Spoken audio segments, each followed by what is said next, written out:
Baş Dövlət Yol Polisi İdarəsi sürücülərə təşəkkür edib. Bu barədə Baş Dövlət Yol Polisi İdarəsinin məlumatında qeyd olunub. Qeyri-sabit hava şəraitinə baxmayaraq, ötən gün Respublika ərazisində ölümlə nəticələnən yol nəqliyyat hadisəsi qeydə alınmayıb.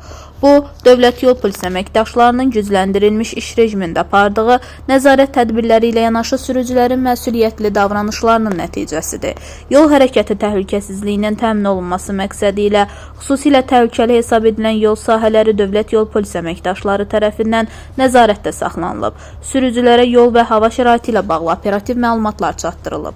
Səyyar qaydada aparılan maarifləndirici tədbirlər zamanı sürücülərə hava və yol şəraitinə uyğun davranmaları, sürət həddinə əməl etmələri, ara məsafəsini qorumaları tövsiyə olunub.